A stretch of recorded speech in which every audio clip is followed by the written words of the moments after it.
Welcome to the shop. Steve here at SKS Props, and in today's video, I've got the follow-up to Sub-Zero's mask, Scorpions, from the brand new Mortal Kombat.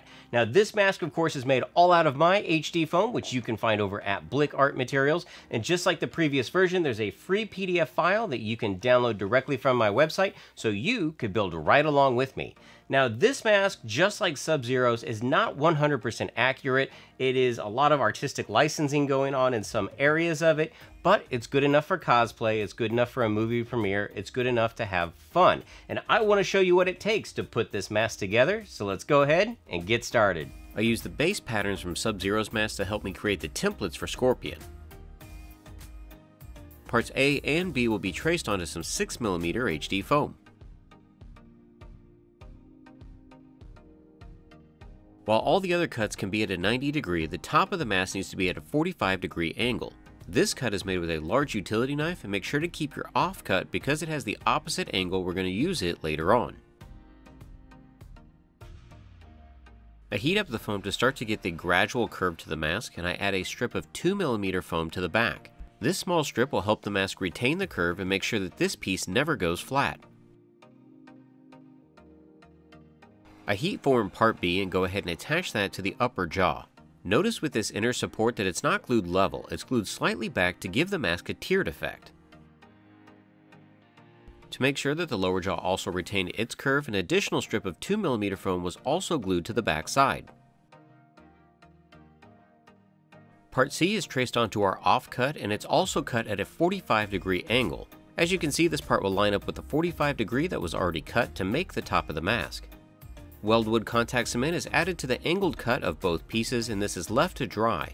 After the contact cement has cured, the two Part C pieces can be glued on to Part A. Now don't worry about the seam in the middle, this will be covered up later on.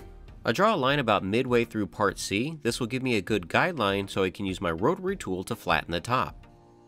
I decided not to add a completely separate piece like you see in the movie, and it's because I feel the mask is too big and it sticks way too far away from his face. I wanted to shrink these pieces to make it fit my face a little bit better. All the foam that had been sanded down can now be heat sealed. Continue to keep the curve of the mask, I glued two additional 2mm strips to the upper and lower jaw. Part D can now be traced and cut out of some 2mm foam. Glue is applied to the middle of this piece and it's attached to the mask. Just make sure not to glue down the two strips that are on either side. Part F will go underneath these later on. I cut two small strips of 2mm foam. A tiny piece is glued right in between the nostrils, and then Part E will be glued on top. This will help bump it out. And like I had mentioned earlier, you can see here where Part E covers up that central seam. The nostrils can now be glued down on either side of Part E. Part F can now be traced onto some 2mm foam and cut out. This piece is going to be glued under Part D down the front of the mask.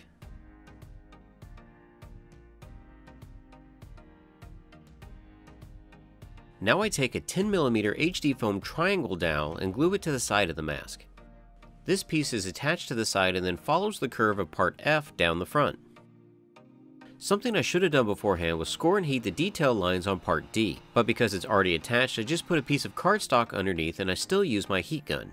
Part G can now be traced and cut out of some 2mm foam, and this time I did score and heat it before I attach it to the mask. I used my scissors and a rotary tool to remove part of the triangle dowel. This is where Part G is going to be glued flush with the cheek. Part G is glued to the top of the nose of the mask, and then I slowly work my way around.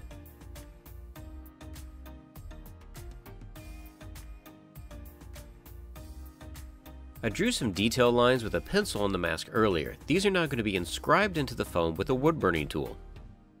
If you do not have a wood burning tool, you could also do the score and heat method on these pieces before it's assembled.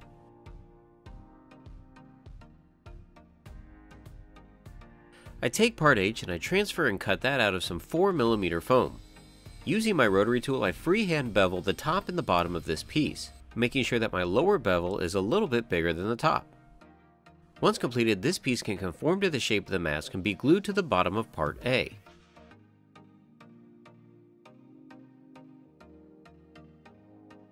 With part H in place, now the two strips on either side of part D can be glued down. I use a small sculpting tool just to make sure that it's pressed at a tight angle and then wrap it around to the back side. Part I can now be transferred, scored, heat, and cut out of some 2mm foam. These small strips can be glued in place on either side right in front of the front support.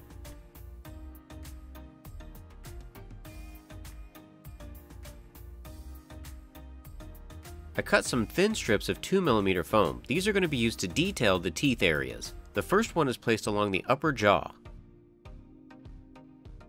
The second one wraps from the underside of the chin, across, and then back under.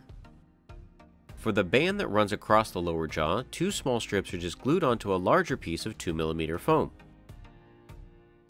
This band is cut at an angle on either side to match the curve of the dowels and then glued into place. Part J can now be cut and scored. This piece is going to be glued to the front of the dowel and then wrap around to the underside of the jaw.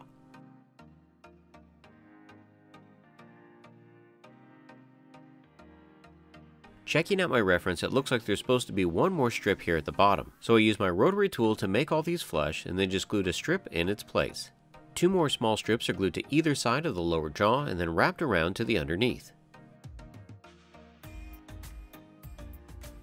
My rotary tool can now be used to clean up the dowels at the bottom and the small strips on either side.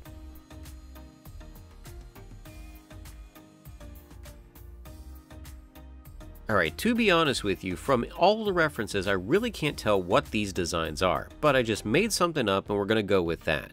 So go ahead and take part K and transfer that onto some 2mm foam and cut it out. These pieces are just glued to either side of the mask and then wrap around to the back. And if you find out what these are later on, feel free to change your templates. On the movie poster, it looks like he has a bunch of battle damage and it looks really eroded and acid etched, so I start by marking this out with a pencil. I'm going to achieve this look by using a round tip on the end of my wood burning tool. This is a great way to get an organic damage look because the wood burning tool is cauterizing the foam. Now you see all that smoke that's coming off of it? Just like any time we are heating or burning foam, you always want to make sure to wear your respirator.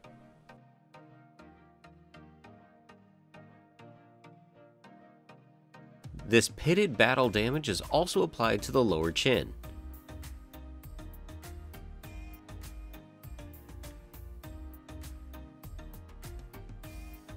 Now I'm really liking how this effect came out, but I think it's a little too crisp, so I'm going to use my rotary tool to knock it down just a bit. This will make these areas look like they've been worn even more by the elements.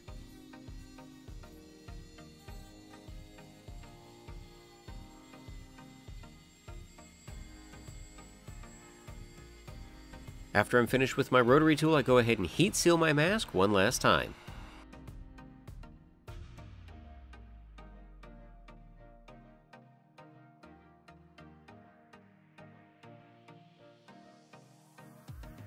To seal my foam mask, I'm going to be using 2 light coats of Plasti-Dip. After the Plasti-Dip had cured, I sprayed on some Montana Metallic Effect Gold.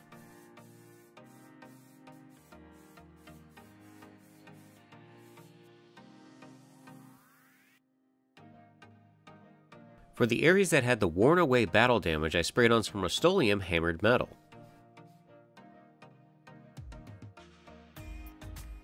As the case with most of my builds, I'm going to start off with a wash of Mars Black and a 1-inch mop brush. This paint is applied over the entire surface and then a lot of it is mopped up with a damp paper towel.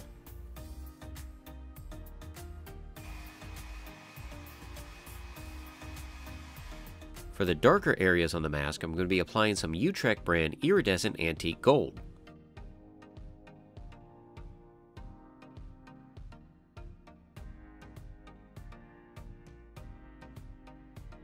For the parts of the mask that have the highlighted gold versions, I'm going to be using some Golden brand Iridescent Bronze. Now, as the case with most metallics, you do not want to add any water to them.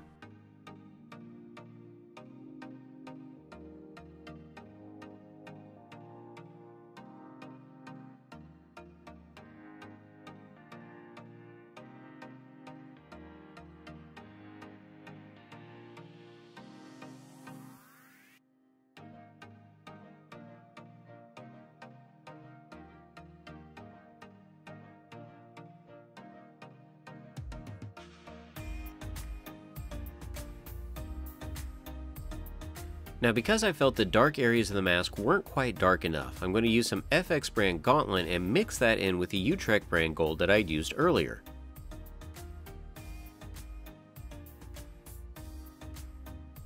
This new paint mixture just sets up more of a contrast, and you can tell a big difference when lights are shown on either side.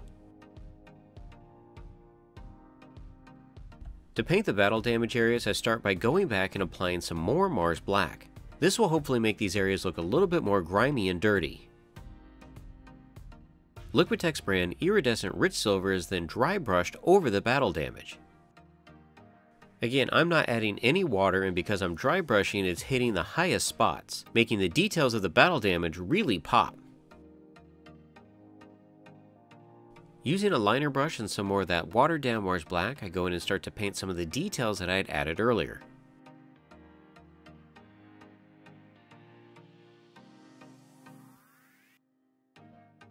And you gotta admit, for a metallic sheen, these acrylic paints did a fairly decent job. Now I have other mask videos where I've done straps that could be adjusted, especially if you wanted the cheek sections on this particular mask still open. But if you'd like to wear your PPE underneath, then we're going to do the same technique of gluing small strips on either side.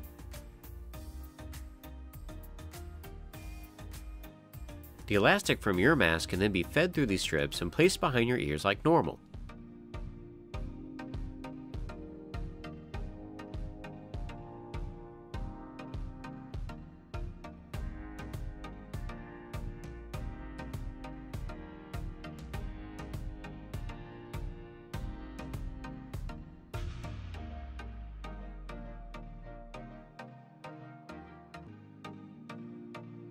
So you all can see the steps that I took to put together Scorpion's mask from the brand new Mortal Kombat. Now while it may not be 100% accurate, it's a fun, quick build, and I hope that some of you try that. Again, the PDF for this is completely free. It's downloadable over on my website. And if you are building any of my builds or using HD foam, be sure to tag me at SKS Props on Twitter and Instagram because I want to see your creations. Until next time, build your best with the best. HD foam.